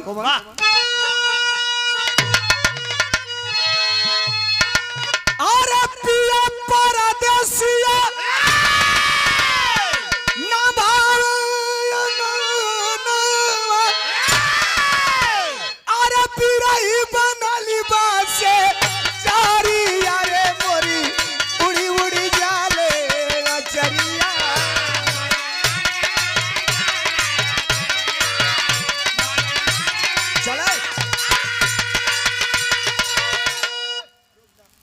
चंद्रदेव यादव पकड़लस झंडा, दोनों हाथे गोलिया के आ झंडवा पकड़ के लुड़ियौलस, लुड़िया के एक हाथे पकड़ के कैलस का पाकिस्तानी झंडा नोच के गिरवले।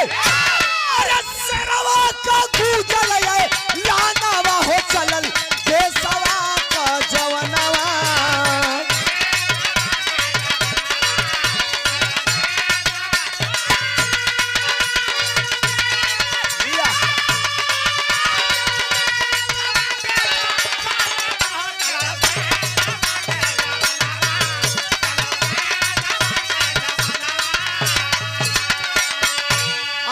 पाकिस्तानी झंडा के नोच के गिरवले, पकड़ के पाकिस्तानी झंडावा ऐसे नोचला, टूट गई डोरिया। आ झंडावा गई जब पकड़ के गठियोलस फौजी।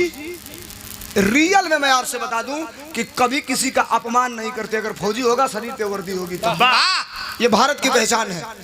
गठियोलस हरियर का झंडवा आ गठिया के झंडवा के देख के हंसे लागल कहता है मर्दवा तार ई जगह ना हो तो के अपने असली जगह अगर रहे के चाहे मर्दवा हेजा कहाँ आ गेले ऐसे दू बेर गठियोलस आ गठिया कोई बटरवे पहो पैपवा अबे चढ़ले हो आ तोले सीमा रेखा के ऊपर हाथ डोलस कुर्ता में निकलस भारत का तिरंगा झंडा। अब वो पैपवा में बांधल चाहता बनाई कैसे डोरिया टूट गई बिया। बस एक बेर ऐसे लपेटलस आ लपेट के ऊपरा का टूटल की रसरिया से ऊपरा बढ़लस, नीचवा के टूटल की रसरिया से नीचवा बढ़लस।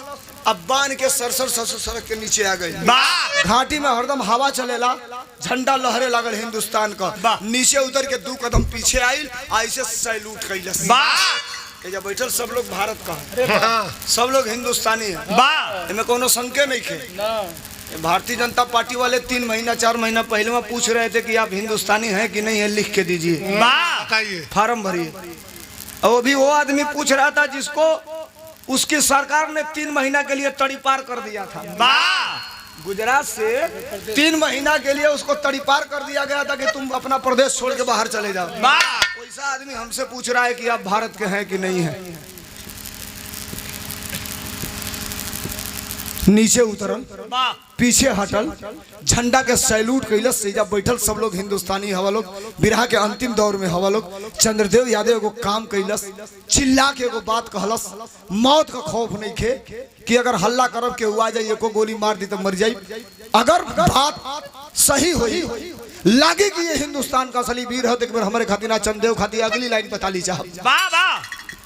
जबले रही चंद्रदेव झंडवा की ओर देख कैसे सैल्यूट कैले हो आ चिल्ला के एगो बात कहलस, जबले रही तन में भारत का पानी, जबले रही तन में भारत का पानी, अरे कैसे लहराई साला झंडा पाकिस्तानी।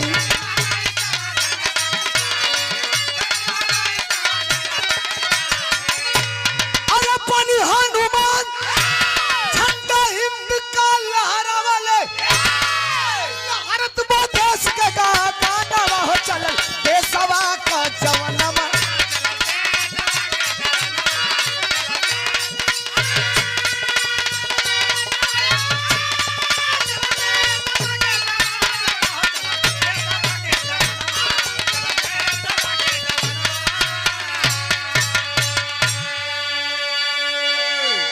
भारत का तिरंगा झंडा लहरा के वापस पैदल चल के आवत बा तोले हर खलबली मचल है। जवान उठला सा देखा तरह सा कोठरी के भीतर चंदेव है ना, चंदेव फरार, अधिकारी टाइट है, खोज मारो चप्पा चप्पा। चंदेव को अगर नहीं मिलेगा तो जितने लोग ड्यूटी में है सबको बर्खास्त किया जाएगा। अभी 20 बंदूक लेके खोजा था ना चंदेवा डलस फांसी में 3 बजे भोर में। बोले चंदेव वापस अपने बैग लिहले, बंदूक लिहले आ देखते झपट पड़ना सा, दुगो गोड़ धइला सा, दुगो टंगरी बस करे मर देते तो बहुत बाउर आदमी वाले। रात भर दौड़ौले है यही घाटी में। अधिकारी कितना बांस कैले बा हमने का जाना चले जा। लाए हेडक्वार्टर, अधिकारी सामने खड़ा है, आंखें लाल है अधिकारी की, तुम्हें सजा दी जाएगी, कोर्ट मार्शल भी किया जा सकता है, तुमने गलत काम किया है। अब चंद्रदेव कहा साहब जरा 2 मिनट बैठ जाइए मेरे सामने, मैं अपराधी हूं, बेशक कोई शंका नहीं है। आप मेरा अपराध पूछिए, मैं अपराध बताऊंगा, लेकिन मुझे हक है अपनी बात 2 मिनट आपसे बताने का। कहा बताओ। जब चंद्रदेव यादव सारी बात बताया कि मैं गया किस लिए था, क्या करके आया हूं, उठ गए अधिकारिया कुर्सिया से, सगरी नियम का बांड खत्म। खड़ा भाई गलत, चंदेव जरा खड़ा हो जाओ अपने जगह पे। चंदेव खड़ा हुआ, 2 बार फायर पटका और कहा सैल्यूट सर। चंदेव हाथ पकड़ लिया, कहा साहब आप अधिकारी हैं, शोभा नहीं देता। कहा नहीं चंदेव, जो तुमने काम किया है इस काम को शायद कोई आदमी सोच सकता है, करने की बात छोड़ दो। अब एजा का बात एजे छोड़ दो। चंदेव छत्तीसगढ़ में 14 नक्सलियों को मारा। चंदेव पाकिस्तान में घुस के 8 आतंकवादियों को मारा। चंदेव पाकिस्तान का झंडा उतार के हिंदुस्तान का झंडा लहराया। कुल बात छोड़ दो।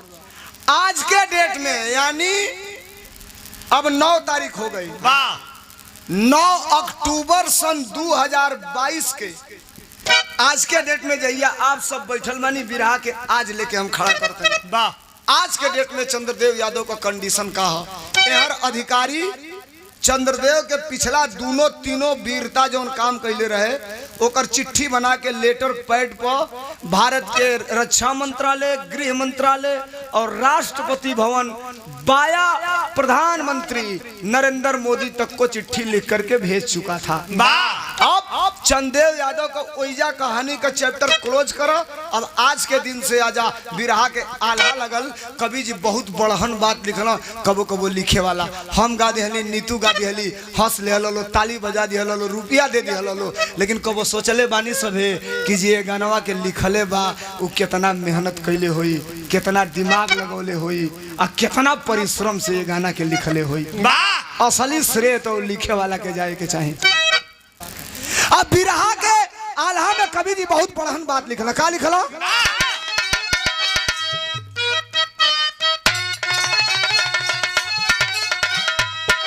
अब भाई सुना, लिखने वाले की कारीगरी जरा सुनिए। कितनी बड़ी लाइन 1 इंच में कई किलोमीटर की बात कवि ने लिखा। क्या? अरे सूरज के रोशनिया के, सूरज के रोशनिया के रोकी ना बदरवा भैया।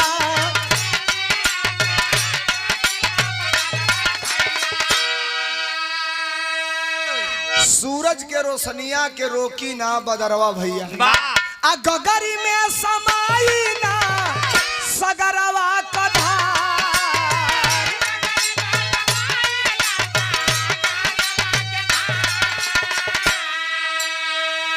जितले चंद्रदेव जहिया दुश्मन से लड़ैया भैया।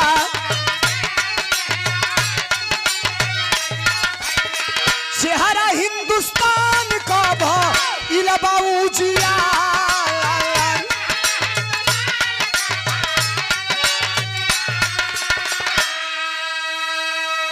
ए भैया तवले इतने समय में भारत के राष्ट्रपति भवन से चंद्रदेव यादव को बुलावाया गया। आज चंद्रदेव यादव भारत के राष्ट्रपति भवन में गया तो हुआ क्या कि फौजी का सम्मान राष्ट्रपति से करावल गई।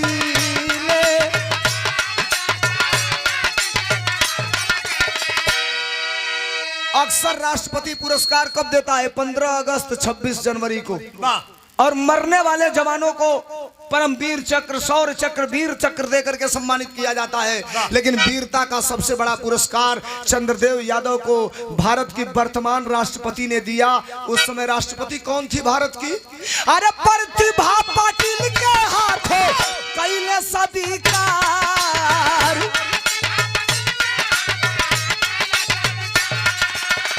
तबले धीरे धीरे आइल बाटे गाजीपुर खबरिया भैया।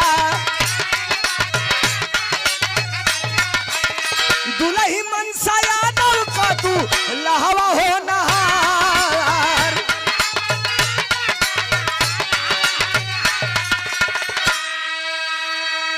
अब बिरहा में केवल खड़ी बची है, सब खत्म हो चुका है।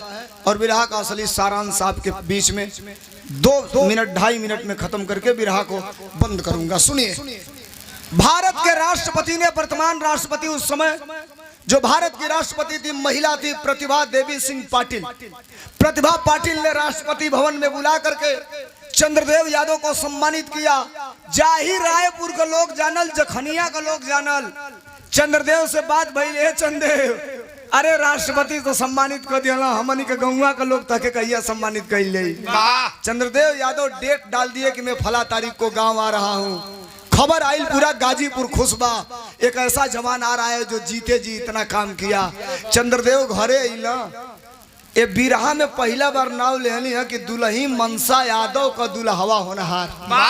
ये मनसा यादव के रहल भैया, वही जखनिया रेलवे स्टेशन के बगल में एक गांव बा, जौने गांव का रहे वाली मनसा यादव और चंद्रदेव एक के साथे एक के क्लास में पढ़े लो, इंटर ले एक के साथे पढ़ लो। आज चंद्रदेव का वो मनसा यादव से प्रेम हो गई, मोहब्बत हो गई।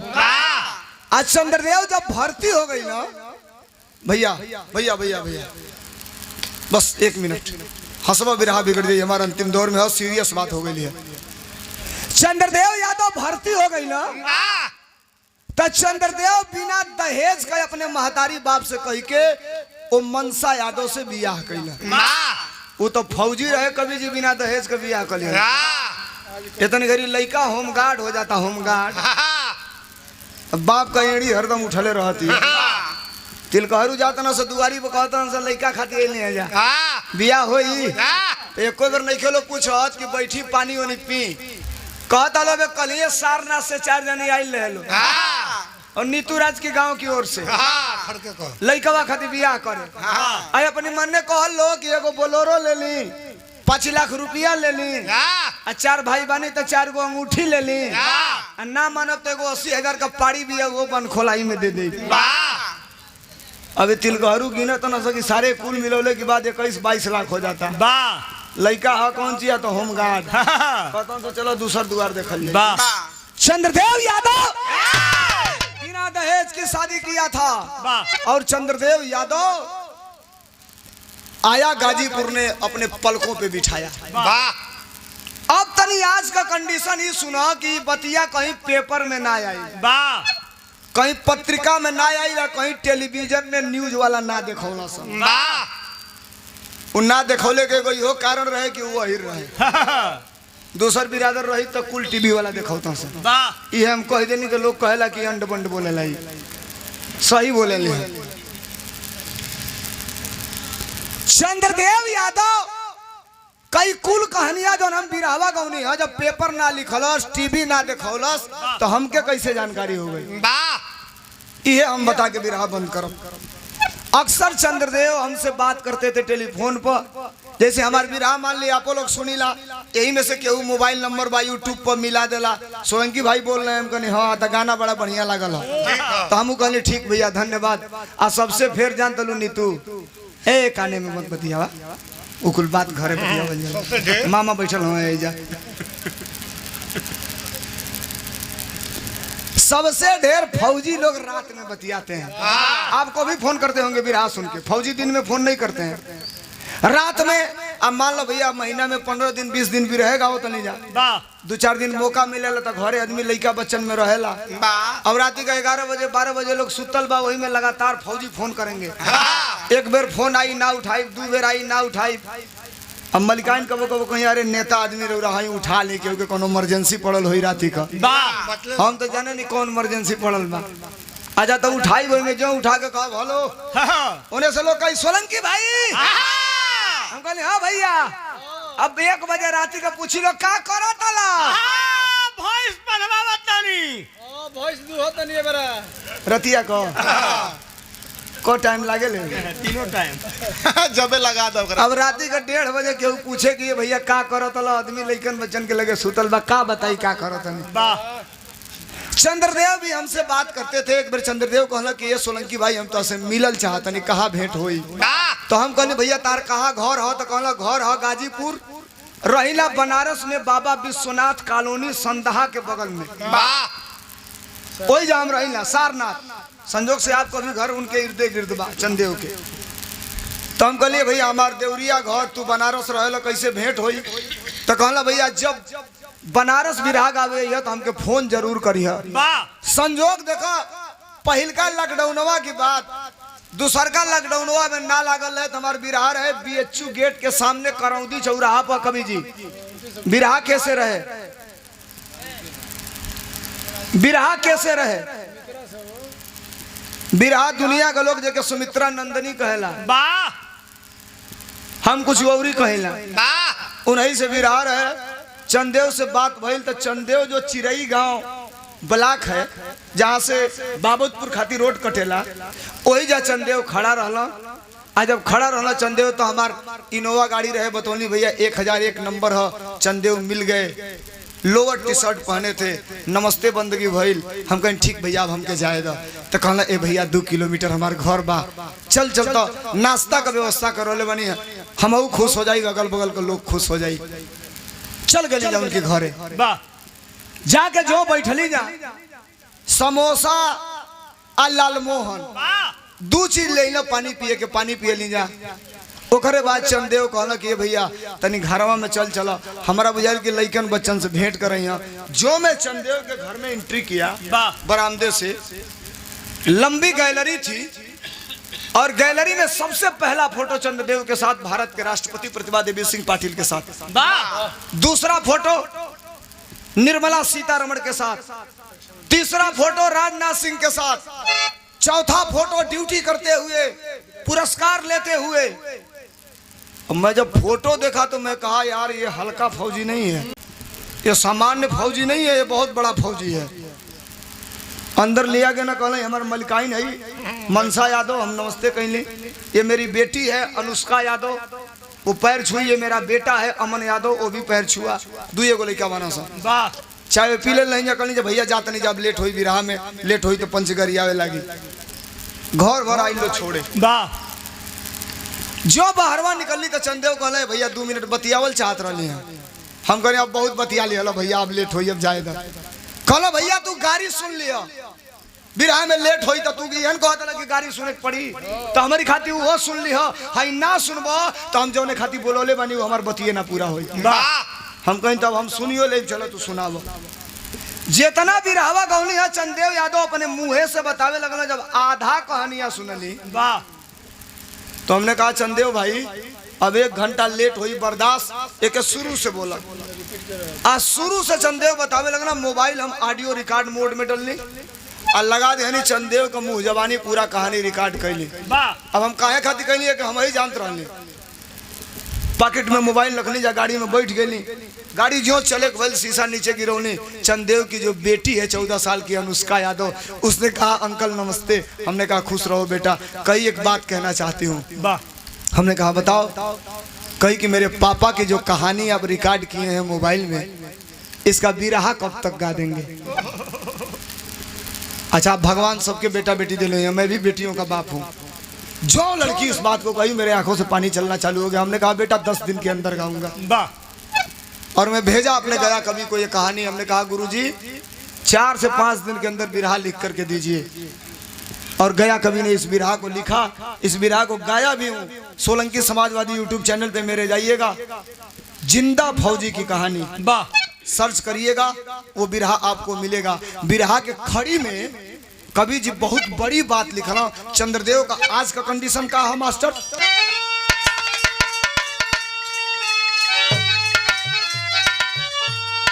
अरे कहे कभी दसवा के ज्वलंत जवानी मिल गई, बागी चंद्रदेव का बिरले है कहानी मिल गई। आज के डेट में 9 तारीख 9 अक्टूबर सन 2022 जही आप हमसे विराह सुनत नहीं। आज के डेट में चंद्रदेव का करत हन, आज भी सीआरपीएफ में देत वाले सेवा। चंद्रदेव हो आज भी सीआरपीएफ में देत वाले सेवा। अरे देशभक्ति से पढ़न कौनो नहीं मेवा।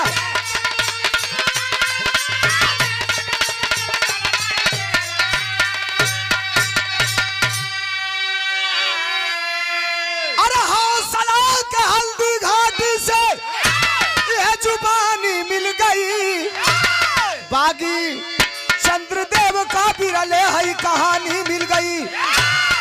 आज भी चंद्रदेव यादव वर्दी पहनकर सरहद पर सीआरपीएफ की ड्यूटी कर रहा है। हम सलाम करते हैं ऐसे जवान को, शहीद हुए जवान को तो सैल्यूट करते ही हैं। हम चंद्रदेव यादव को, गाजीपुर के जवान को भी सैल्यूट करते हैं। एक बार सम्मान में तालियां होनी चाहिए जितने लोग पीछे हैं चंद्रदेव यादव के। मेरा हमार खत्म भइल, अंतिम लाइन का बात है। कैसे मास्टर? गुरु बिहारी, गुरु गणेश, गुरराम लाल गुड़कारी बन गए चंद्रिका, कभी बच्चन जी बने पुजारी। पौरुष का 16 पानी ना होई, पौरुष का 16 पानी ना होई, सोलंकी गया कभी है शेर हिंदुस्तानी। पौरुष का